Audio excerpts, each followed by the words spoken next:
Our ruler back with another one. Let me take these shades off because, well, I got shades on talking to y'all. But if you've seen in my last video, my get ready with me to check into probation, I am here at probation. I don't know why it folds like that. I hate when my hair does that.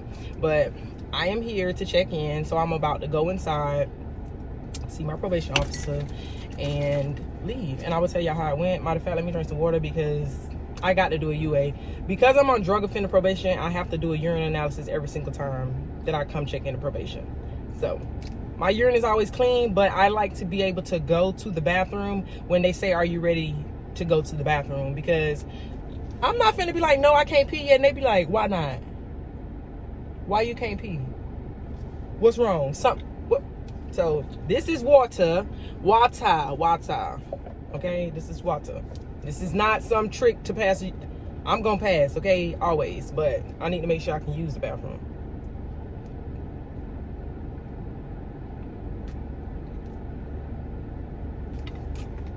Now, you can't drink too much water before you go check in, because if your urine is too clear, then they know it's diluted. And, you know, people dilute their urine so that they can pass drug tests, or hope they can pass.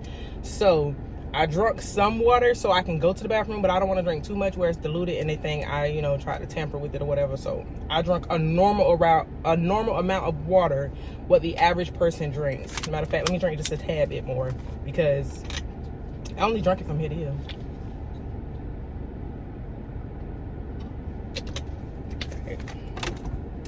That should do the trick. I said I wasn't going to here with my shades on, but I am. Because for one, I like for the probation officers to see when they come out there and they be like, you know, calling for their people, because all the different probation officers come in the lobby, and when they come out there and call for their people and they look at me, I want them to be like, she don't look like she on probation. Yes, because we don't have a look, honey. We don't have a look. We are people too. The normal people you see walking in the grocery store, when you see a real pretty girl and you like, I want to get her number, it's a possibility she's been to prison and been on probation. I want to normalize that for you. Okay? I'm looking out for you. Yes. So when you see me sitting in the lobby looking like this, just know we look like everything. Okay? We are not to be overlooked. What I did not have no business doing is wearing these slides. I forgot I had them on. So at least we look good from the ankle up. See y'all when I come out. Well, I just came out and I got a lot to say about this visit. Now, y'all know I always get on here and I talk about, you know, we do what we're supposed to do to get out this probation. Like the clause and the stipulations that we have, it's just what we have. It ain't no way around it. It ain't no mending it. It ain't no begging for it to change. It just is what it is. Like, I went to prison, got sentenced to probation, and this is just what it is. These 10 years on probation is just what it is. But the problem that I had with the visit today is I told y'all to switch my probation officer multiple times. Let me sit y'all here. It's a little hot in my car, so let me crank it up. So I told y'all they switched my probation officer multiple times. And now the lady that I have, I don't like bringing race into stuff, so I'm not going to bring race into this. I'm not even going to tell you, like, my music just cut on. It just cut me off. But so I'm not going to talk about the race or anything like that, because I'm just not going to do that, okay? Ooh, those glasses. Yeah. But, okay, so the new probation officer I have, she ain't, you know, she don't disrespect me. She don't, you know, talk to me any kind of way. She's very, like, you know, soft-spoken. She don't really say too much. But it's just the way people can make you feel. Now, just because a person makes you feel like that, it doesn't mean that it's intentional. So I go in there, and so it's a girl in front of me. I guess she was saying she just got out of jail and they told her to report there. And then I'm behind her in line. And so one of the probation officers like walks in between us, makes her move out the way, and he's talking to the receptionist lady. like we're not standing in line. So when you have to check in and write your name on the clipboard so that they can tell your probation officer, because when you sign it, you have to put who your officer is, and then they look at that and they be like, hey, you know, Smith, that's not my probation officer, I'm just saying a name, like, hey, Smith Thomas is here to see you for your 11:30 or whatever. Until you sign in, they can't radio into your probation officer to let them know that you're here. So until you sign in, you on dead time. No, they don't even know you there, you know, even though you do have a calendar and appointment you pick out. So he's standing there, he's talking to the receptionist lady. So he's like talking to another, he was looking for a certain person. So he's yelling, you know, back and forth, talking to him. And he's like standing in the way. She's already checked in, she's done. So he's like standing in my way for me to check in. So I'm just like standing there patiently, and he's like, just like talking, standing in the way and still talking to another person that's there to check in. And it's like,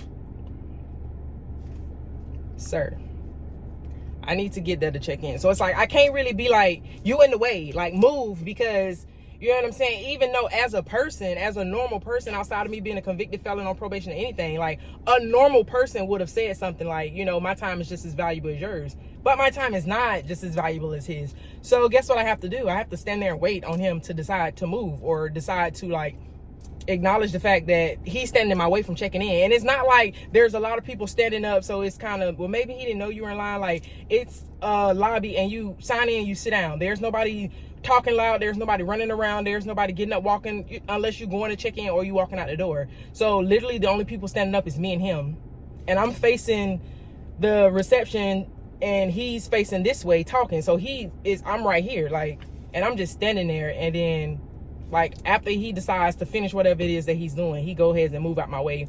So I didn't say anything. I'm just standing there patiently. I sign in, I grab my monthly sheet, because you have to sign, I have to fill out a monthly sheet, how I spent my time, how much I paid on my probation, if you have any substance abuse, I just abused that word. If you have any community service, if you've had any contact with law enforcement, if you have any concerns to talk to your probation officer about, you have to fill all that stuff out. Goals you have for next month, goals you had last month, what steps you have taken or will take to achieve those goals, all that stuff. You have to fill out your address, your DC number, your job information, and you have to fill this out every month. So even if nothing changes, you still have to fill out. It's front and back. So I grab my sheet, I sit down at the little desk, I fill it out, and then I, you know, sit in the chair, I put my little AirPod in, I'm like scrolling on TikTok. So my officer, she comes and she grabs me. So I walk to the back with her, and the way she did my drug test, so she's like, you know, we'll go in here, we'll go ahead and get that out the way. So I'm used to doing drug tests, so it ain't nothing. Like, I even told y'all in my last video, get ready with me, go check that out. But I told y'all in my last video, like, I have to take a drug test every time I go in there, because I'm on drug offender probation. So you gonna take a drug test when you on felony drug offender probation. So I already knew I was gonna take one. So that's not the part that got me. What got me was when I went in there, and she's like, mind you, I have this paper, I have a wet thing, so I have my monthly paper, and like the counter is all wet. So she's like, you can sit in the chair. So I sit in the chair, and so I'm using the bathroom. And she's like, is there toilet paper in there? And I'm like, yes, there's toilet paper. So I'm not saying anything bad about the lady, because, you know, she was respectful. She didn't have to ask me if it was toilet paper in there. I got to take a UA if it's toilet paper in there or not. So she's like, you know, is there toilet paper in there? So I'm like, yeah. So like the toilet is right here, and then there's like a little slit right here. So she's standing right here. She can see me using the bathroom. She just couldn't see the side where the toilet paper at. So I'm using the bathroom, and like, it irritated me because, I don't know, I missed the whole cup. So it was like all over my hand, and that just like, that ain't that lady fault, so I'm not blaming that on her. But it's like missed the whole cup, so now I have it like all over my hand. So while I'm using it, she was like, sit it on the ground until you're done, because, like, you know, you fill up the cup, but you still have to, you know, pee more. It's not just what's in the cup. So she's like, you know, sit on the ground until you finish. Now, mind you, I've never sat a cup of urine on the ground. Like, nobody's ever asked me to do that. Always, even with her, with the last one, I, you know, urinate in the cup, give them, and then like they have gloves on, so you pass them the cup, they grab the cup, they sit it on the thing, then they test it, you know, and then like they have you pour it in the toilet and then throw it away and all that other stuff like that. So she's like, sit it on the floor. So I'm like, all right. So I sit it on the floor, and like I'm like, you know, cleaning off my hands with the toilet paper, cleaning off myself and everything like that. So then she's like, you know, you can sit over there. So I'm washing my hands, so she opens the door, and I'm like washing my hands and everything. I got to take off all these rings to wash my hands. I don't know why I even went in there with them on. I guess I didn't expect to pee on my hands. Like, anyways, but so where was I? Okay, so I washed my hands, and then she's like, oh, and she was like, when you finish, I want you to pick up the cup and put it on. That's what irritated me.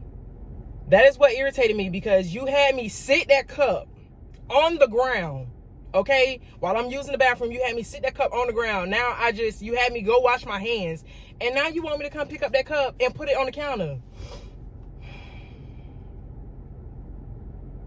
I have never had somebody tell me to sit a cup of urine on the ground and pick it up and give it to them. Once you touch that cup and give it to them, they test it while you're sitting on the toilet.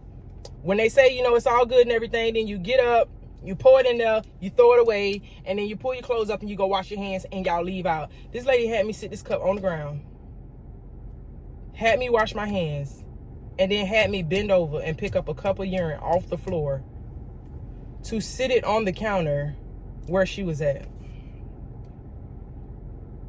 That has never, it's really frustrating. I'm trying not to cry, because it's really frustrating, because, you know, I do everything I'm supposed to do.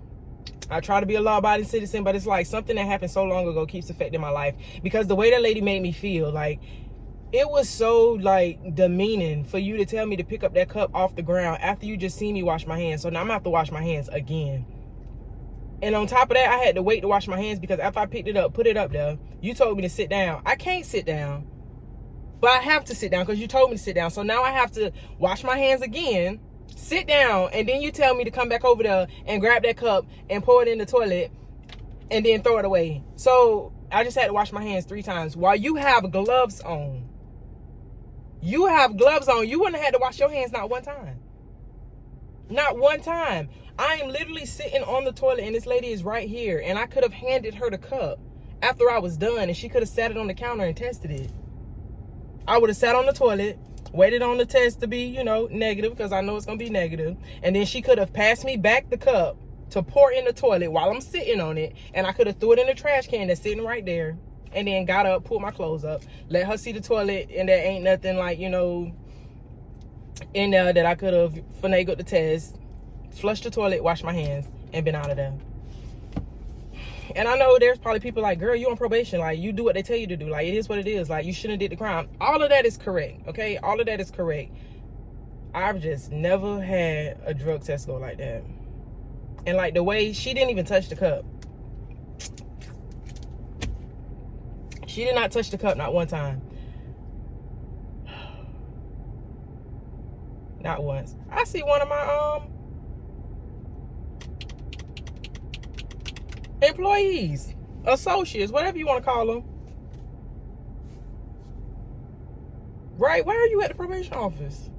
Now, he knows I have a YouTube channel and all that, but it's like, sir, why are you at this probation office? Because last time I checked, ain't none of our technicians able to be have a background, because we have to insure them and everything like that. So from my understanding, correct me. Well, y'all can't really correct me because y'all don't know. But anyways, that's him over there. I probably will say, hey, he already know. He seen my channel. He was one of the guys that was like, you know, I seen your channel, you know, so he already know. He ain't gonna be surprised seeing me at the probation office like I'm surprised seeing him. But back to what I was saying, it's just like, that lady did not touch the cup not one time. It's like, I don't know if, like, listen, I would be disgusted too if I had to, like, touch people's urine and, like, you know, test their bodily fluids. I would be disgusted too. That's why I would not apply for a job where I have to do that. That's why I would not be a probation officer. I would not go be a nurse. I would not go be a CNA. I would not go and do these things, because I don't want to touch your urine. I don't want to see you naked. I don't want to have to watch you wipe yourself on the toilet. I don't want to do none of that. So I'm not going to do it. But it's like, this lady did not want to touch that cup. Like, y'all don't know how. So demeaning. I should have just tested my own urine. Like, I should have just did the test myself. And it just irritates me because for so many reasons, you know, the urine analysis wasn't the biggest deal, but when I run through situations like that, when it surprises me, because I thought it was gonna be just like a good day, when I run through stuff like that and it surprises me, it's like, you know how you have that little negative thing sitting on your shoulder, and it's like, yeah, you got to go through this for the next 7.5 years. And it's like, yep, you'll never get away from it. Yep, this is your life. This is what you have to go through. But I rebuked that devil and sent it back to the pits of hell, okay? Feelings are not facts. And just because I feel some type of way about my check-in does not mean that lady did it intentionally. Maybe she just, you know, don't want to touch it and she didn't think about how it would make me feel. Maybe she did. But regardless, okay, it is what it is. And when I get out probation, this will be another reminder not to do anything to get put back on probation again. So to you people who watch my channel, and I'm trying not to get emotional because I am right now, but to you people who watch my channel, like, I appreciate y'all, you know, with the views and like the support and like the positive things that y'all say in my comments. But what I need y'all to understand more than anything, why I continue to get on here and tell y'all all of my business and tell y'all what I go through, is because I want y'all to see what's on the other side when you don't make decisions but thinking about your future. Like, when you make decisions not thinking about how it affect you later, like, it is literally not worth it. It is literally not worth it. I got arrested November 7, 2010.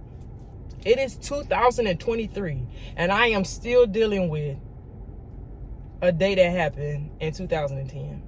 Decisions that I made all the way back in 2010, when I was still trying to develop my mind at 18 and 19 years old. I am still dealing with